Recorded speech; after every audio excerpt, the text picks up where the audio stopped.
Hello hello बच्चों। बच्चों सभी आप अपनी नोटबुक लेकर बैठें।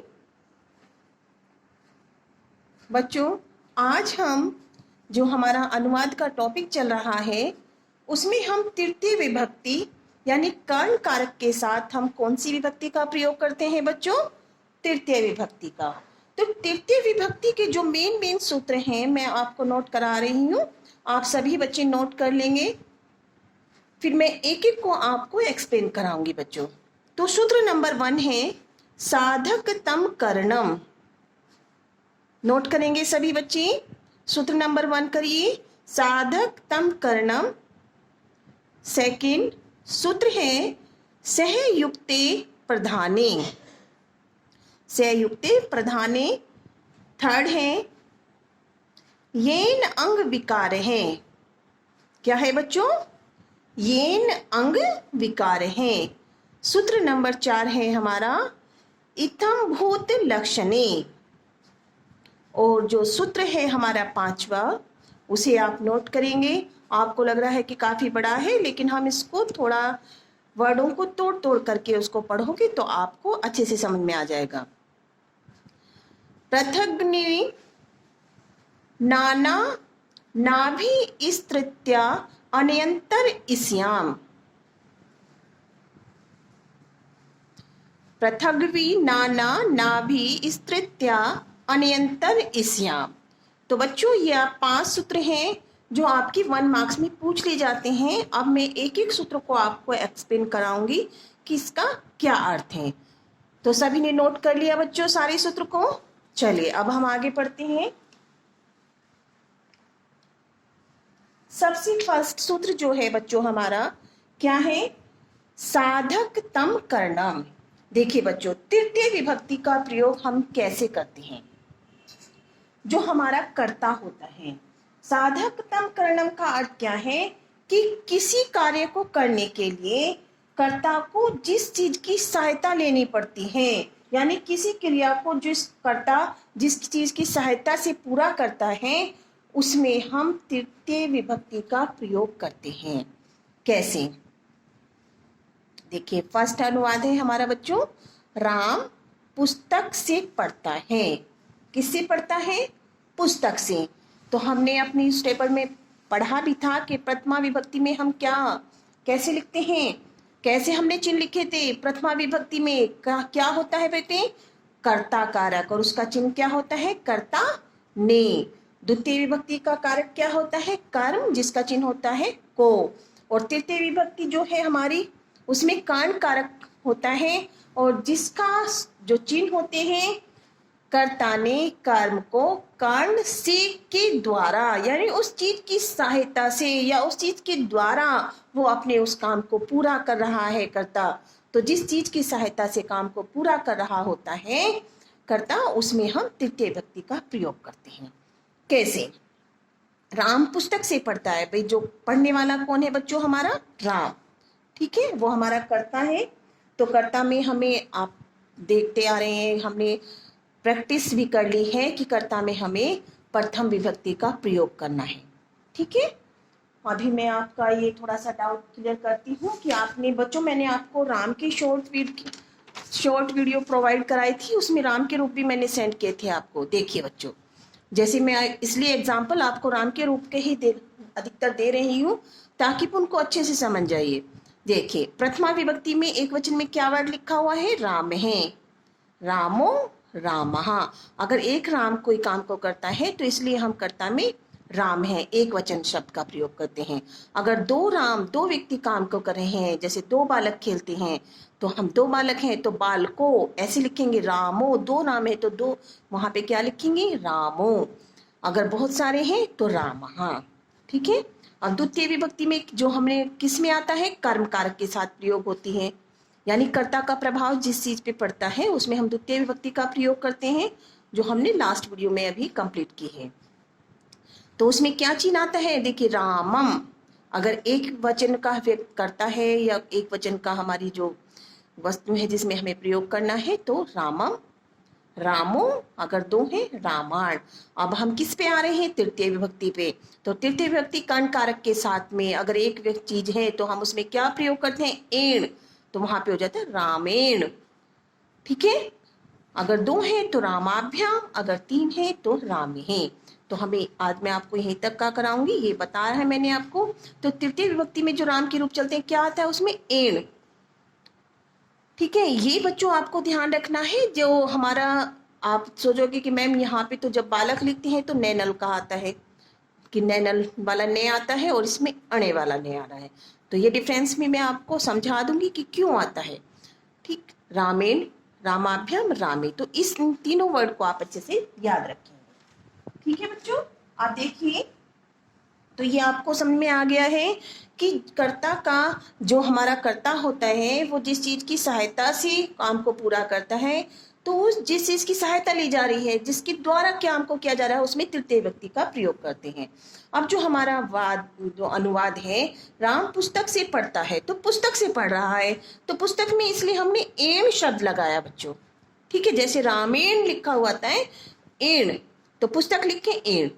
कर्ता में प्रथम विभक्ति का प्रयोग है, राम है पुस्तकें पठती, क्योंकि कर्ता के अनुसार ही क्रिया लगती है बच्चों। आ गया समझ में आपको। अब सेकंड वाला देखिए, मैं कलम से लिखता हूं। किस चीज से लिख रहा हूं, किस चीज की सहायता से लिख रहा हूं बच्चों, कलम से, पेन से। तो मैं की संस्कृत क्या होती है, ये जो कर्ता है वो उत्तम पुरुष का है, एक वचन का है। तो मैं का सर्वनाम क्या होता है बच्चों, अहम। लेखनी होती है बच्चों कलम, तो लेखन्या, कलम से। तो यहाँ पे ये स्त्रीलिंग में आ रहा है बच्चों। तो लेखन्या, लिखामी। ठीक है, कर्ता के अनुसार क्रिया का प्रयोग हुआ है। अब बच्चों यहाँ पे आप नोट कर लेंगे एक चीज है, कर्म कारक और भाववाच्य के कर्ता में तृतीय विभक्ति होती है। जो हमारा कर्म कारक का कर्म भाववाच्य होता है, ठीक है, कर्म कारक और भाववाच्य के कर्ता में हमेशा तृतीय विभक्ति होती है। ये आपका टेट और सुपर टेट में भी बहुत बार आपको ऐसे एग्जाम्पल मिलेंगे अगर आप बुक की स्टडी करते हो। रावण राम के द्वारा मारा गया। ठीक है, तो रावण जो है, जो हमारा राम है के द्वारा, राम के द्वारा ये काम हुआ, मुझसे ये नहीं होता, मुझसे खाया नहीं जाता। तो जो भाववाच्य होते हैं या कर्मवाच्य होते हैं, उसके कर्ता में तृतीय विभक्ति आती है। ठीक है, यहाँ पे रामेण रावणे हंते हैं। तो ये एग्जाम्पल मैं आपको बता रही हूँ, ध्यान से देख लीजिएगा। उसके द्वारा पत्र लिखा गया, उसके द्वारा। ठीक है, तो जो यहाँ पे आप सर्वनाम रूप में आपको कराऊंगी, शॉर्ट वीडियो प्रोवाइड करा दूंगी बच्चों, आप उन्हें नोट कर लेना और लर्न करिएगा। तो तृतीय विभक्ति में तेन आता है। ठीक, तो कर्ता में क्या हुआ, तेन पत्रम लिख्यते। तो ये जब मैं आपको भाववाच्य का टॉपिक कराऊंगी उसमें सारी चीजें आपको अच्छे से समझाऊंगी, लेकिन जहां पर इनका प्रयोग होता है, जैसे कारक में तृतीय विभक्ति का प्रयोग की बात चल रही थी, तो वो आपको नोट्स में मैं आपको नोट करा रही हूँ। हो गया बच्चों। अब जो हमारा सूत्र है नेक्स्ट, वो है सहयुक्ते प्रधाने। तो बच्चों ये वर्ड आप नोट कर लीजिएगा, ये 1 मार्क्स के क्वेश्चन में आते हैं कि से साकम सार्थम के योग में क्या होगा बच्चों, तृतीय विभक्ति होगी, यानी जिसके साथ जाएगा उसमें तृतीय विभक्ति होगी। भाई पिताजी के साथ, बच्चा क्या होता है, बालक क्या होता है, पिताजी के साथ बाजार जाता है। तो जिस किसके साथ जा रहा है, पिताजी के साथ, तो पिताजी में तृतीय विभक्ति होगी। तो सहमिस होता है बच्चों साथ।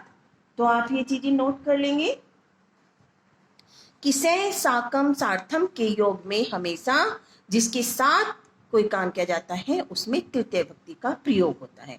एग्जाम्पल देख लेंगे, आप नोट करेंगे सभी बच्चे। राम के साथ सीता वन जाती हैं। ठीक है, राम के साथ सीता वन जाती है, तो राम के साथ जा रही है, तो राम में बच्चों हम तृतीय विभक्ति का प्रयोग करेंगे।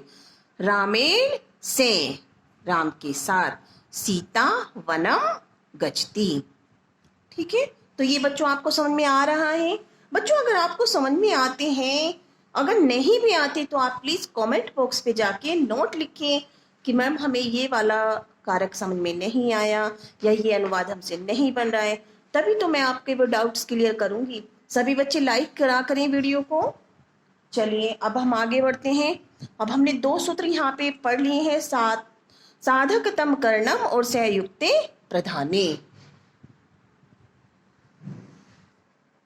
चलिए बच्चों अब आगे एग्जाम्पल नोट करेंगे। अगला अनुवाद है बच्चों हमारा, छात्र गुरु के साथ जाते हैं।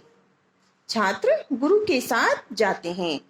तो छात्र, अब यहाँ पे देखिए बच्चों, हमें पता चल जाता है कि वो एक छात्र है या बहुवचन में हमें उस वर्ड को लेना है। तो छात्र गुरु के साथ जाते हैं, तो यानी बहुत सारे छात्र जा रहे हैं, एक छात्र की बात नहीं हो रही है, इसीलिए हमने वहां पे क्या लिखा है बच्चों, छात्रः। जैसे हम क्या करते हैं, कर्ता में हम कैसे लिखते हैं राम के रूप में, प्रथमा विभक्ति में देखा होगा आपने, राम है, रामो, रामः, ऐसे ही हमने लिखा है यहाँ पे छात्रः। गुरु के साथ, तो गुरुना, गुरु के साथ जा रहे हैं, तो गुरुना यानी जो उकारांत आपके शब्द हैं गुरु के, उसमें तृतीय विभक्ति में लिखा होगा गुरुना साकम गच्छन्ति, क्योंकि हमारे छात्र बहुवचन में हैं, तो हमने बहुवचन की क्रिया का ही प्रयोग किया है। छात्रा गुरुना साकम गच्छन्ति। हो गया बच्चों। चलिए अब आगे बढ़ते हैं। अगला सूत्र है बच्चों, येन अंग विकार है। येन अंग विकार है।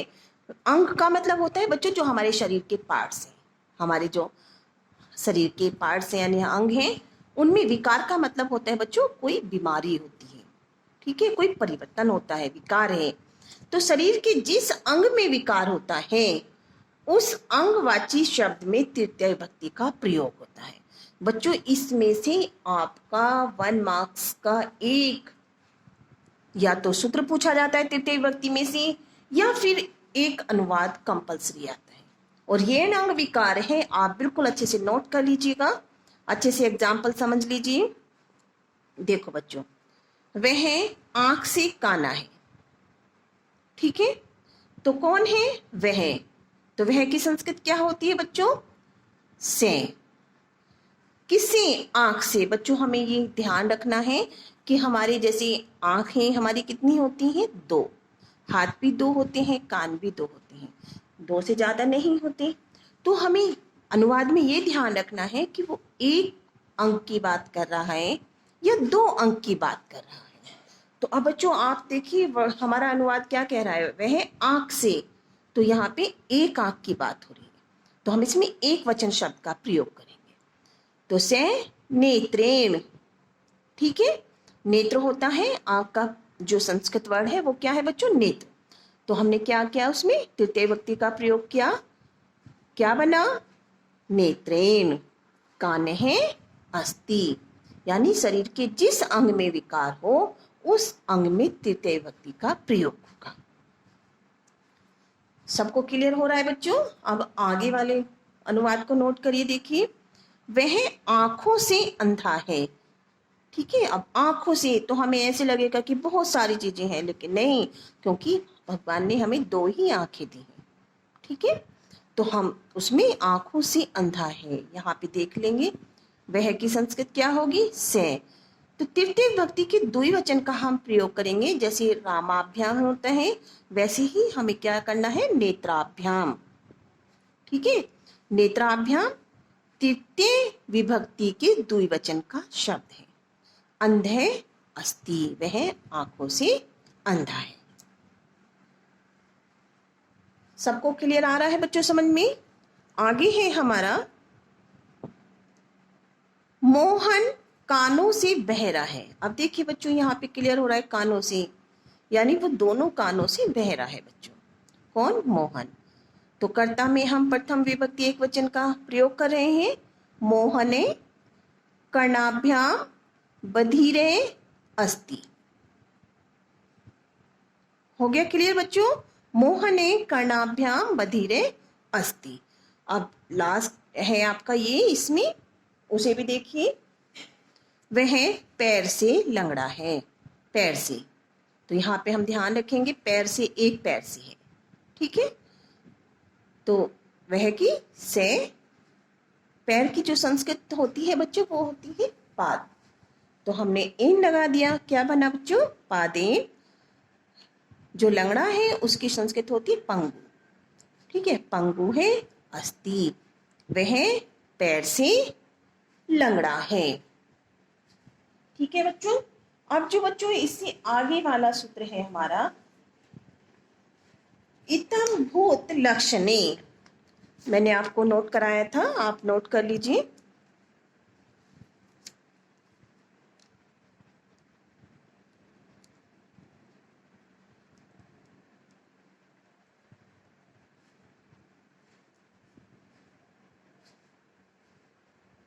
इत्थम भूत लक्षणे।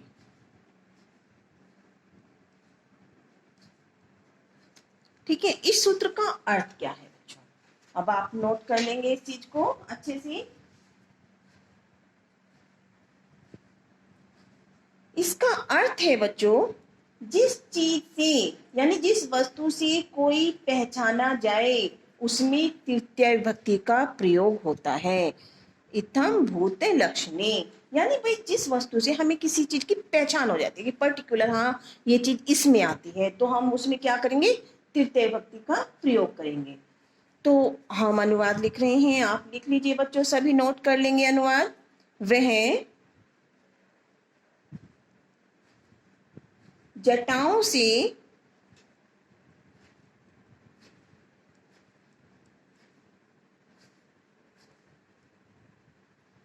तपस्वी हैं।